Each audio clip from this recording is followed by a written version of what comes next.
Khamenei साहब शेर दिल, अमेरिका से नहीं डरे, इजराइल से नहीं डरे, भिड़ गए। हमने तो सिर्फ बहादुरी के किस्से सुने थे, सिर्फ किस्से सुने थे कि कोई, हम तो सोचते थे कोई तो होगा जो पानी पिलाएगा अमेरिका को, कोई है। लेकिन अल्लाह के घर में देर है अंधेर नहीं है। अल्लाह ने कहा रुको अमेरिका, घुटनों पे लाते हैं। और अमेरिका जैसा देश कह रहा है हम 30 दिन की मजदूरी दे रहे हैं, आप तेल ले लो। अब हम हाथ जोड़ रहे हैं ईरान के आगे। और मैं आपको बता दूं, जो अपने हक, ईमान और मजहब, धर्म पे चलेगा, जो अल्लाह पे भरोसा रखेगा, नबी पे भरोसा रखेगा, वो नहीं हार सकता, नहीं हरा सकते। 72 ने हरा दिया, करबला हमने सुना है, आज देख रहे हैं। पानी के लिए इजरायलियों ने टैंकर फाड़ दिए, बच्चे रो रहे थे। अभी क्या जरूरत थी अमेरिका को दादागिरी करने की? आप समझ रहे थे कि अल्लाह के बंदे चुप हो जाएंगे, वो नहीं बोलेंगे। ऐसा जवाब मिला है कि सारे एयर डिफेंस सिस्टम धरे रह गए अमेरिका के, कुछ नहीं बचा। लेकिन हेकड़ी इतनी है कि सदमे में नेतन्याहू है, 13 दिन बाद आया है। हम सोचे कि नहीं रहे, हम तो सोचे नहीं रहे और नहीं रहेंगे।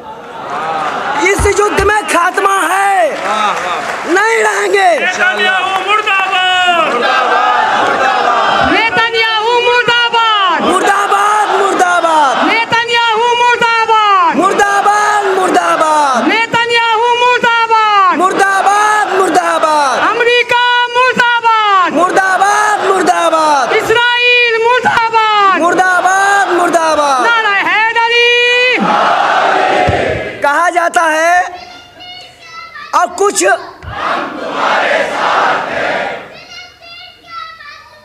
हम तुम्हारे साथ हैं, ये बात है।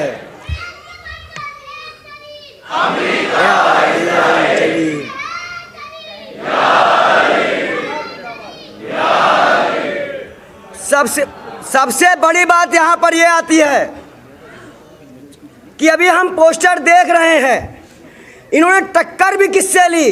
जो 4 से 5 साल की राह में अपने अल्लाह के राह में लग गए, अपने धर्म की राह में लग गए, उनसे टक्कर ले रहे हैं अमेरिका।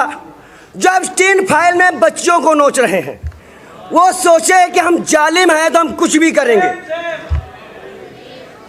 और आज हमारे प्रधानमंत्री का चुप होना हमारे भारत के आवाम के लिए खतरा है। बहुत से हमारे जैसे लोग आपको मिल जाएंगे जो आपका विरोध करते नजर आएंगे, लेकिन हम आपको विश्वास दिलाते हैं वो कुछ हैं, वो कुछ हैं। ये हमारी आपकी एकता ना मिटी है, ये ना मिटेगी।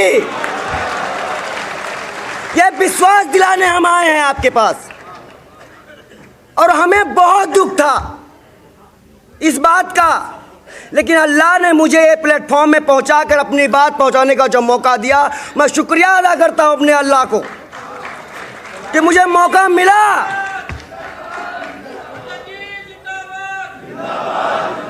सबसे बड़ी बात, मैं अपनी बात बस थोड़े शब्दों में समाप्त करना चाहूँगा क्योंकि बहुत से लोग हैं, मेहमान होते हैं। बड़ी बात यहाँ पर यह है कि आज अगर अमेरिका और इजराइल ये सोच रहा है कि मुसलमान को दबाया जा सकता है, इस्लाम को ख़त्म किया जा सकता है, तो ये सपना है। तुम्हारे पुश्ते ख़त्म हो जाएंगी, तुम ख़त्म हो जाओगे। इस्लाम जिंदा था, है और रहेगा। हमने ये भी नहीं सोचा था कि ऐसे हालात में 2 ताकतें सीधी की सीधी टकरा जाएंगी।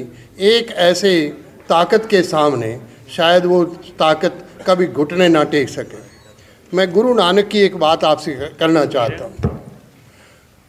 जे जीवै पतलथी जाए, सब हराम जेता खिच खाए। मैं समझता हूँ खमेनी जी ने जो शहादत दी है वो गुरु नानक का ये शब्द उन पर पूरा उतरता है। अगर हम इज्जत से जी नहीं सकते तो इस इज्जत का क्या फ़ायदा, इस जीवन का भी क्या फ़ायदा, इससे तो मौत ही अच्छी है। मैं समझता हूँ कि उन्होंने जो शहादत दी है वो हमारे लिए एक रास्ता है, एक ताकत है, और जिसने पूरे संसार को ये झकझोर दिया कि अगर ऐसी ताकतों से टकराओगे तो ये हालात भी बन सकते हैं। मैं समझता हूँ कि ये बहुत बड़ी ताकत हमारे सामने उभरी।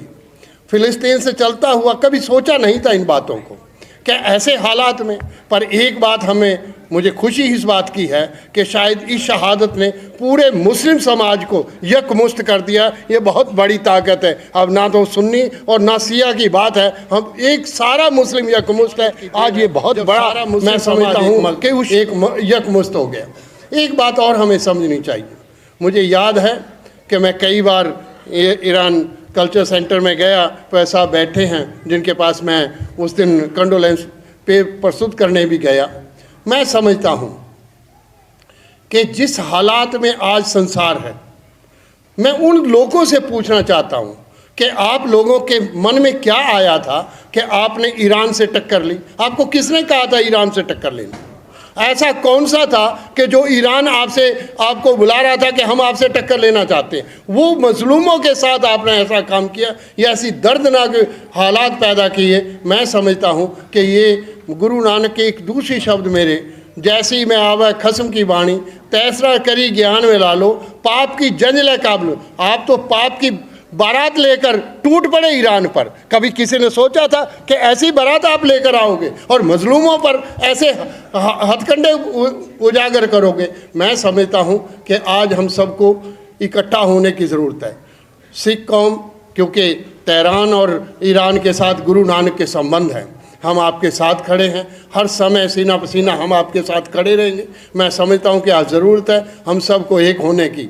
आशा करता हूं कि उन लोगों को भी समझ आएगी जिन लोगों ने ऐसे हालात पैदा किए हैं। मैं उनसे भी अपेक्षा करता हूं कि उनको भी आगे आना चाहिए, और इस मसले का अमन और हक ही है इस मसले का हल, और कोई तरीका नहीं। मैं अपने माननीय प्रधानमंत्री जी से भी अपेक्षा करता हूं कि इसमें समय साइलेंट स्पेक्टेटर होकर नहीं, आपको आगे आकर इस मसले को हल करने की तरफ आगे बढ़ना चाहिए। नहीं तो दुनिया के सामने क्या हालात पैदा होंगे कहा नहीं जा सकता। मैं तो केवल अपने आपके सामने कंडोलेंस और आपके सामने जो फ़िलिस्तीन और बाकी जो ईरान की बात है, मैं आपके सामने कहने आया हूँ। मैं आपके साथ हूँ, हर समय सिख कौम आपके साथ खड़ी है। बहुत बहुत शुक्रिया। बिस्मिल्लाहिर्रहमानिर्रहीम। शुरू करते हैं अल्लाह के नाम से। आज का दिन पूरे दुनिया के मजलूमों के हिमायत का दिन है। आज फ़िलिस्तीन की हिमायत का दिन है, फ़िलिस्तीन के लिए आवाज़ उठाने का दिन है। ये पिछला रमज़ान ही था जब वहाँ बमबारी हो रही थी। मैं लगातार अल्लाह से दुआ कर रहा था, अपने नबी से दुआ कर रहा था कि कोई आए। ईरान उस वक्त साथ दिया था, और उन मजलूमों की सिर्फ इतनी गलती है कि उन्होंने गद्दारों को अपने यहाँ शरण दे दी। क्योंकि कुरान में लिखा है कि जब कोई मजलूम आपके पास जाए तो आपको मदद करनी है। इस बात को रखकर फिलिस्तीनियों ने उनको जगह दी और उन्होंने मस्जिद अक्सा को कब्जा करने के चक्कर में पूरे फिलिस्तीन को, गाजा को तबाह करना शुरू कर दिया। मजलूम चीख रहे थे, वेस्टर्न कंट्रियां चुप थी, पश्चिमी देश चुप थे। बहुत बहुत धन्यवाद।